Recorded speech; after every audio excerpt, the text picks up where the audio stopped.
శ్రీదేవి భాగవతము. సూతుడు సౌనకాది మహామునులకు దేవీ భాగవతాన్ని ఇలా వివరిస్తున్నాడు. వ్యాసుడు జనమేజయుడికి ఇలా చెప్తున్నాడు. చండుడు ముండు సైన్య సమేతంగా యుద్ధానికి తరలి వెళ్లారు. చండముండులకు చండికకు ఘోరమైన యుద్ధం జరిగింది. చండిక నేత్రాలు అరటి పువ్వులా ఎర్రబడ్డాయి. బృగుటి ముడివేసింది. ఆమె బృగుటిలోంచి కాలకాలి పుట్టింది. పులితోలు కట్టుకుని ఉంది. ఏనుగుతోలు బయటగా వేసుకుని ఉంది. ఆమె చేతిలో కట్వాంగా అనే ఆయుధముంది. ఆవిర్భవిస్తూనే రణరంగంలో విజృంభించింది కాలకాలి. రాక్షస సేనల్లో పెద్ద తలకాయల్ని తినేసింది. 10 మంది సైనికుల్ని గుప్పెలతో తీసుకుని నమిలేసింది. అంబారీలతోటి పైనున్న వీరులతోటి సహా ఏనుగుల్ని ఎముకలు మిగలకుండా కరకరా నమిలి మింగేసింది. మండిపోయారు చండముండులు. మరింత తీవ్రంగా విజృంభించారు.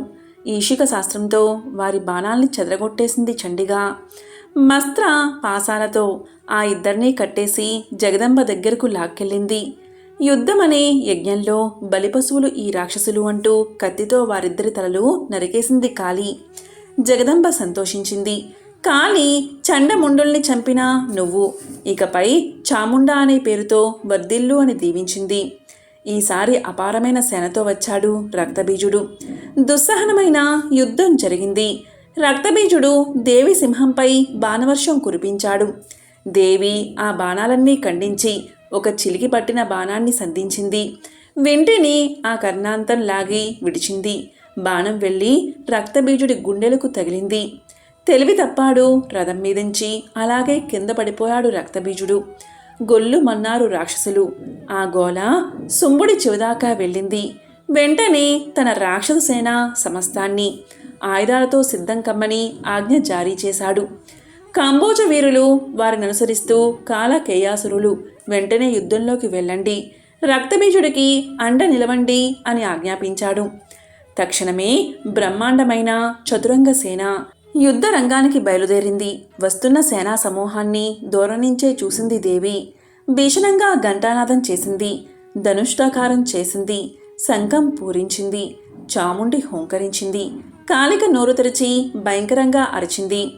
అంబ వాహనమైన సింహం శత్రు హృదయ విదారకంగా గర్జించింది.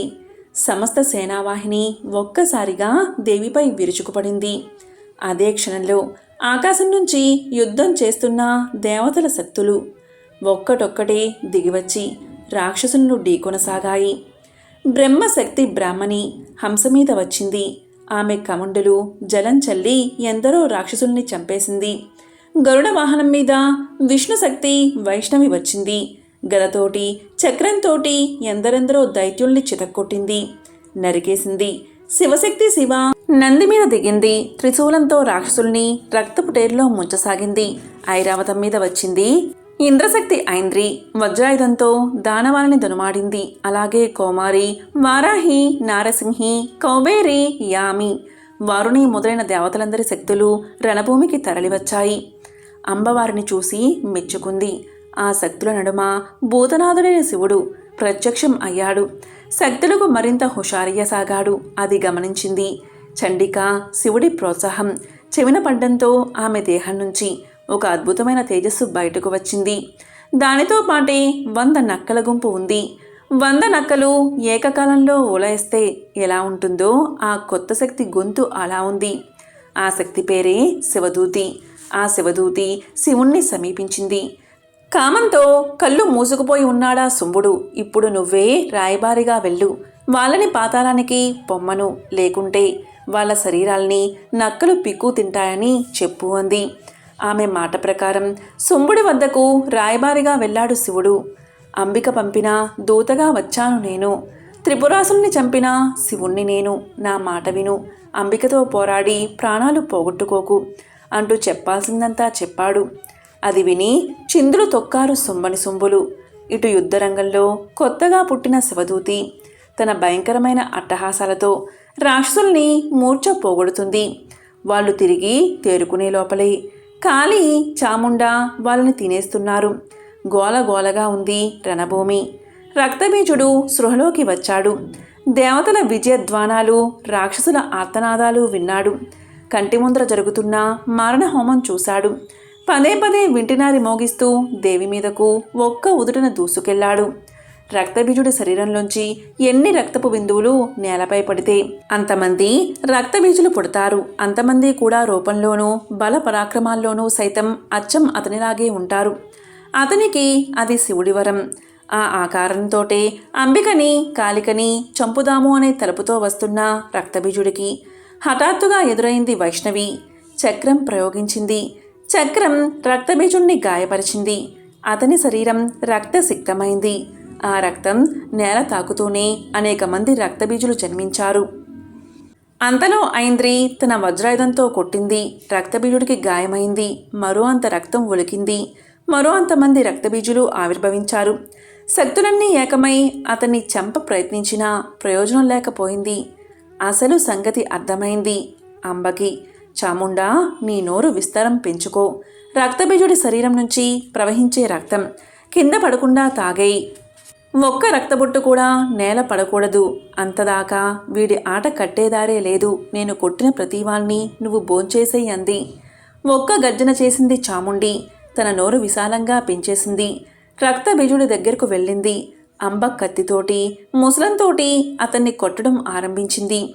రక్తం బయటకు రాగానే చుక్క నెత్తురు కూడా నేలపడకుండా నాకేస్తుంది చాముండా. అతని శరీరం నుంచి తెగిన మాంసం ముక్కల్ని కూడా లటుక్కున మింగేస్తుంది చాముండి. పిచ్చి కోపం వచ్చేసింది రక్తబీజుడికి. పెద్ద గదతో చాముండిని బాదాడు. ఆమెకు ఈగ వాలనట్టు కూడా లేదు. రక్తబీజుడి రక్తపానంలో మాంసం భోజనంలో లీనమైపోయింది. రక్తబీజుడి రక్తం చెల్లిపోసాగింది. బలం తగ్గిపోసాగింది. నకిలీ రక్తబీజులందరినీ వరుసపెట్టి తినేసింది కాలకాలి. రక్తహీనంగా తూలుతున్న అతన్ని సమీపించింది చండిక. తన ఖడ్గంతో అతన్ని కండలుగా నరికేసింది. రణరంగం సమస్తం గోలగోల గగ్గోలమైపోయింది. కొందరు శుంభుడి వద్దకు పరిగెత్తారు. మహాప్రభో, రక్షించాలి. అంబిక రక్తబీజుణ్ణి కథం చేసేసింది. చాముండి అతని నెత్తురు తాగేసింది. అమ్మవారి సింహం పెద్ద పెద్ద వీరుల్ని చంపేసింది. తక్కిన వాళ్ళని కాలకాలి మింగేసింది. కబురు చెప్పడం కోసం కష్టపడి ఇలా వచ్చాము. ఇక మనం కూడా చచ్చిపోయే లోపలే పాతాళానికి వెళ్ళిపోదాం పదండి అన్నారు కాంబోజులు. కస్సుమన్నారు సుమ్మని శుంభులు. తక్షణమే నిశుంభుడు తన అపార సేనతో అమ్మపై యుద్ధానికి తరలి వెళ్ళాడు. తమ్ముడలా వెళ్ళగానే శుంభుడు కూడా తనకు దీటైన సైన్యంతో బయలుదేరాడు. దూరంలోనే నిలబడిపోయి యుద్ధవార్తలు వింటూ ఆ యుద్ధానికి ఆనందపడుతున్నాడు. నిశుంభుడి సైన్యాన్ని చూస్తూనే మీలో ఎవరైనా ప్రాణాల మీద తీపి ఉన్న వాళ్ళుంటే పాతాళానికి పారిపోండి, లేదంటే చచ్చిపోతారు సుమా అని హెచ్చరించింది అంబ. ఆమె హెచ్చరిక వింటూనే మండిపడ్డాడు నిశుంభుడు. కత్తి డాలు పట్టుకుని ఆమె మీదకు దూకాడు. సింహం తల మీద కత్తితో మోదాడు. అదే కత్తితో దేవిని ప్రహరించబోయాడు. గదతో అతని ఖడ్గాన్ని ఆపి గండ్రగొడ్డలితో అతని భుజం మీద ఒక్క దెబ్బ కొట్టింది అంబ. అంత దెబ్బ తగిలినా నిశుంభుడు వెనుకడుగు వెయ్యలేదు. మళ్ళీ ఆమెను ఖడ్గంతో కొట్టాడు. ఇక వీణ్ణి తీసెయ్యాలి అనుకుంది జగదాంబ. గనగనా మోగించింది గంట. గడగడా తాకింది మధువు. సరిగ్గా అప్పుడే కత్తి పారేసి పెద్ద గద తీసుకుని మళ్ళీ దేవి మీదకు వచ్చాడు నిశుంభుడు. ఆగు అని గర్జించింది తల్లి. చర్రున కత్తి దూసింది. నిశుంభుడు శిరస్సున పైకి ఎగరగొట్టేసింది. మహావృక్షంలో పడిపోయింది నిశుంభుడి మొండెం. ఈ విధంగా వ్యాసుడు జనమేజయుడికి దేవీ భాగవతాన్ని చెబుతూ ఉండగా సూతుడు సౌనకాది మహాములకు దేవీ మహత్యాన్ని వివరిస్తున్నాడు. ఓం శ్రీ మాత్రే నమః.